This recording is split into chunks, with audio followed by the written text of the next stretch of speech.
नमस्कार, मैं सी के भारद्वाज। आज मैं कुछ लोगों से मिला हूँ और मिलकर उन लोगों का विचार जानने की कोशिश करता हूँ। आइए जानते हैं। आप अपना ये बताइए कि इस समय भाजपा तीसरी बार हम भाजपा बन चुकी है सरकार। हाँ, क्या लगता है आपको कि पहले से ज़्यादा विकास होगा? और उम्मीद तो दिखाई दे रहा है कि विकास होगा। देखिए, अयोध्या में जो बीजेपी की हार हुई है, कुछ लोग कह रहे हैं कि वहाँ पे मंदिर बनाने को ये हार हुई है कि कुछ और बात है। न उनका ऐसा है कि दलित तो जो है सपा की तरफ चला गया, यही हार का वजह। कुछ और बात नहीं थी। कुछ कार्यकर्ताओं की नाराजगी भी। ऐसा क्यों नाराजगी? हाँ, कुछ काम के लिए अंदरूनी भीतर घाटी माँ को नाराज होकर कुछ वोट नहीं दिए। अच्छा। हाँ, दलित वोट भी ऊपर चला गया। और मान जोर दिया जाए तो बैकवर्ड दलितों की आबादी जो है 71% है, और जबकि फॉरवर्ड की आबादी 29% है। तो सब इकट्ठा हो गए। अब प्रत्याशी और दलित ही था।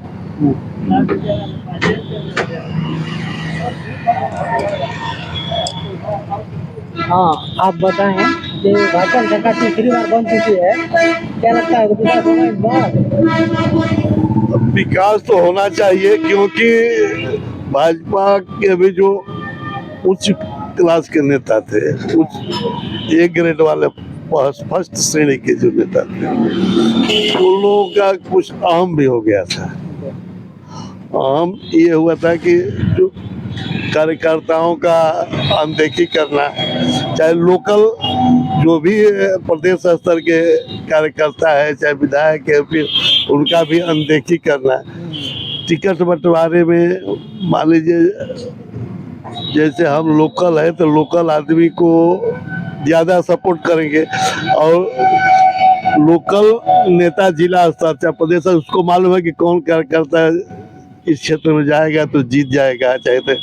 और बाकी तो चटकारता मतलब है तो मतलब जैसे यहाँ पर गोल है, मान लीजिए एक गोल दूसरी अंदरूनी चलती है, लेकिन उसमें भी तो देखना है कि भाई अब इस कार्यकर्ता को देंगे तो वो फाइट कर सकता है।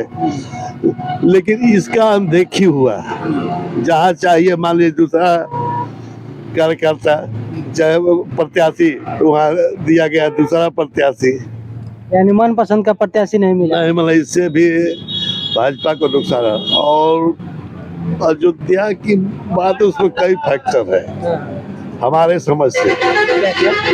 जैसे मान लीजिए जो कई 100 सालों से रह रहे हैं, जिनका आवास है, घर है, जो कॉरिडोर बना उससे बहुत लोगों का, जो गरीब तबका मध्यम वर्ग जो उनके मकान टूटी, उनको मुआवजा नहीं मिला। जैसे जो 100 साल से मान लीजिए गाँव में रह रहा है, हमारा ही चाहे आप ही का हो, अगर कोई सरकार अपना कॉरिडोर चाहे कोई स्कीम बना रही है तो घर ढा देगी, तो कागज तो हमको उम्मीद है कि शायद ही किसी के पास होगा गांव में।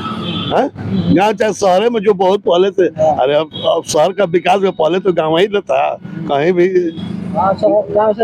शहर बना है।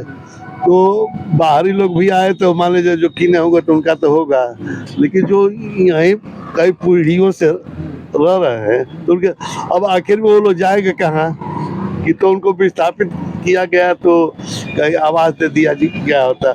और इस चीज को विपक्ष भुनाने में सफल हो गया कि आरक्षण खत्म, और इसमें इन लोगों का ओवर कॉन्फिडेंस 400 पार 400 पार 400 पार हम करेंगे, चिल्ला रहे थे।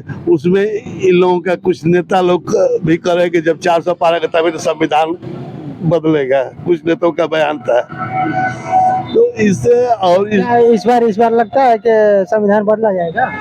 कुछ नहीं, कोई नहीं संविधान बदल सकता है, कोई नहीं। लेकिन अखिलेश यादव और चाहे राहुल गांधी हमेशा लेकर संविधान को करते करते मैं आरक्षण करता इसलिए जो गुंडा बना रखा ओबीसी चाहे एसटी बिरादरी की जो एससी थी एसटी थी उनको समझाने में फिलहाल सफल हो गए कि भाई आरक्षण बन जाएगा। यानी बरगलाने में हाँ बरकरार में सुविधा आपको सब समाप्त हो जाएगी इसलिए कुछ वोटें कन्वर्ट हो गए अच्छा, इसलिए इस बार देखा जाए तो बीएसपी यानी बहुजन समाज पार्टी का एक भी खाता नहीं खुला है यूपी में।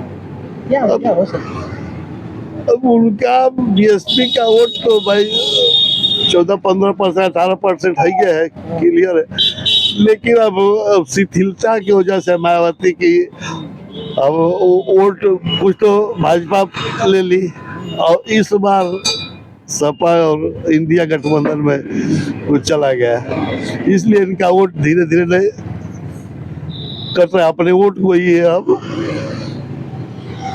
सब जगह बिटोर नहीं पा रही है चाहे तो इस बार क्या लगता है जैसे यूपी में हार का सामना करना पड़ा है भाजपा को तो उसके हिसाब से विकास बढ़िया करेंगे क्या? विकास तो करना चाहिए क्योंकि इनके लिए थोड़ा सबक भी है जैसे कि भाई ओवर कॉन्फिडेंस अब जनता बदल भी सकती है उनको शीर्ष नेतृत्व को ही मालूम होना चाहिए कि भाई जनता भी बदल सकती है महंगाई भी है थोड़ा लेकिन उसमें जो रोजमर्रा की चीजें जैसे आम जनता को है तेल है दाल है ये कुछ जो मतलब जो जिसे आम आदमी का डायरेक्ट संपर्क है उसको खर्च करता है चाहे तो थोड़ा महंगाई पर कंट्रोल बाकी भाई महंगाई तो कोई कंट्रोल नहीं कर पाएगा चाहे ये लोग कहे कुछ।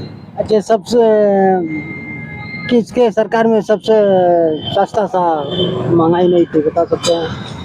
सस्ता तो मान लो उस समय सस्ता कहाँ है सस्ता तो सब सरकार उस समय के हिसाब से मान लो वो कांग्रेस की